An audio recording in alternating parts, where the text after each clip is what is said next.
बताइए विश्व जी, क्या सवाल है आपका?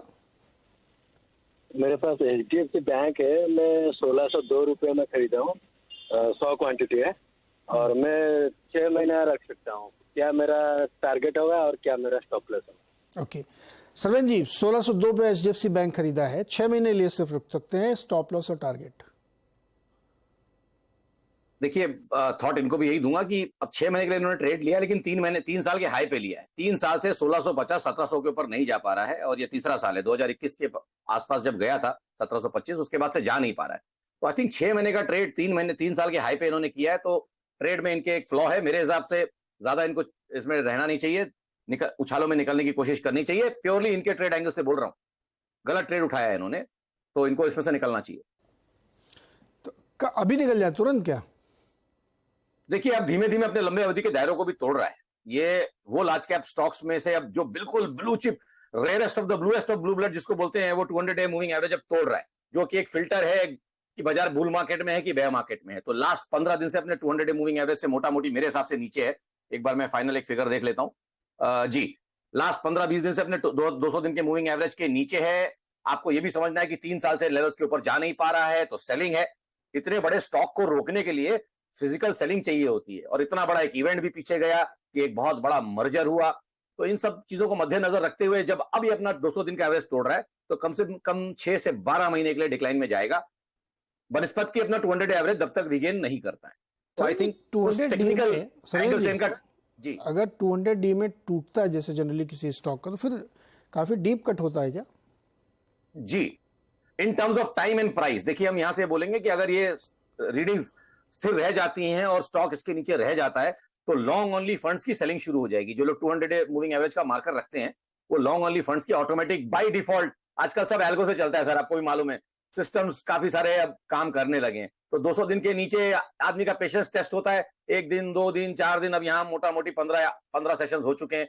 धीमे धीमे ग्रेजुअली सारे सिस्टम सेल में आने लगेंगे स्टॉक में, और वैसे भी बहुत ओन स्टॉक है, वो वेट स्टॉक रहा है हिस्टोरिकली। तो धीमे धीमे इसी में सेलिंग आती रहेगी, और भाव कितना गिरेगा वो तो हम देखेंगे, बट मान के चलिए कि 6-12 महीने ऊपर नहीं आएगा स्टॉक 200 मूविंग एवरेज से। तो विश्व जी, मतलब आप इसमें फिर अब इसमें आप निकलने की कोशिश करिए, अगर कोई बाउंस मिलता है तो आप इसमें से निकलिए, क्योंकि 200 डे मूविंग एवरेज के नीचे अगर ये स्टॉक ट्रेड करे और लंबा समय दे दिया, तो फिर लॉन्ग ओनली फंड्स भी अनवाइंड करने के लिए आ जाएंगे। चलिए, अगला सवाल है मिलन पटनायक का, पश्चिम बंगाल से हमारे साथ जुड़े। मिलन जी नमस्कार, बताइए सर। नमस्कार सर, मेरे पास टाटा कॉफी के शेयर है 250 के बाइंग प्राइस पे 1580 शेयर है। तो लॉन्ग टर्म का व्यू है, तो क्या करना, उसका टारगेट क्या होगा? सर ये 250 पे लिया, 246.75 है अभी, इनके प्राइस के आसपास ही है टाटा कॉफी जी। क्या राय बनती है?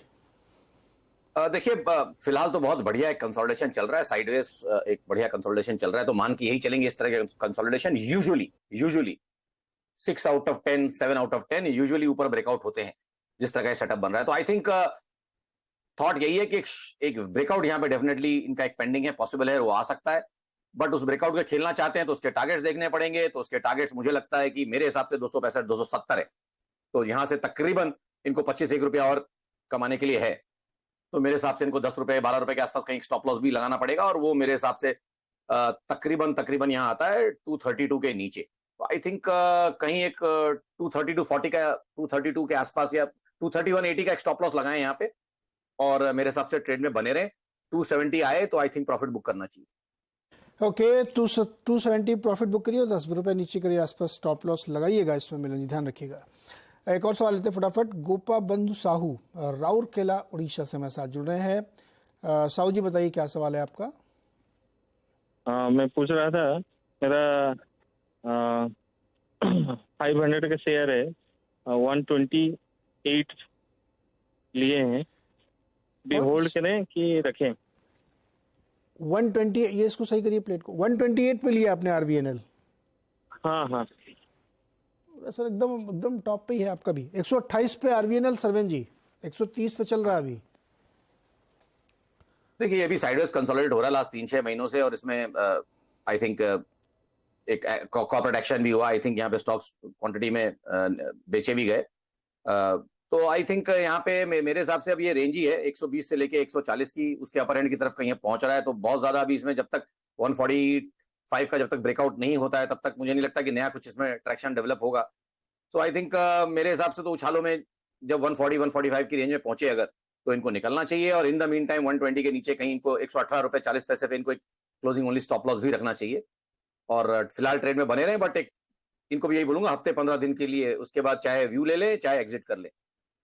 ओके इसमें जो सरवेन जी कह रहे हैं ना, मैं उससे सहमत हूँ कि जो बहुत टॉप पे स्टॉक है ना, वहाँ पे या तो आप बिल्कुल अपनी बाइंग के आसपास स्टॉप लॉस लगा लीजिए, स्ट्रिक्ट स्टॉप लॉस, क्योंकि देखिए देखो मिड कैप में एक फ्रेंजी चल रही है, रोज न्यू हाई बना रहा है, तो मैं बिल्कुल नहीं चाहूँगा कि आप किसी भी लेवल पे आपको नुकसान हो। इसलिए हम लोग ये राय बार बार देते हैं कि जो टॉप पे स्टॉक है वहाँ पे अगर आप ले रहे हैं तो मोमेंटम को चेस कर रहे हैं तो स्टॉप लॉस बहुत स्ट्रिक्टली लगाएं और छोटे छोटे प्रॉफिट बुक करते रहें, जिससे कि आप फंसे ना इन स्टॉक्स में।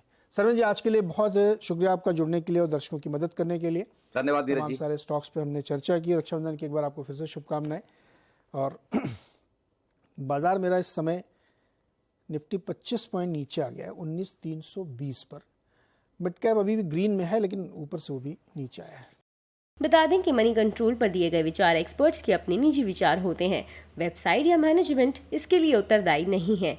यूजर्स को मनी कंट्रोल की सलाह है कि कोई भी निवेश निर्णय लेने से पहले सर्टिफाइड एक्सपर्ट की सलाह लें।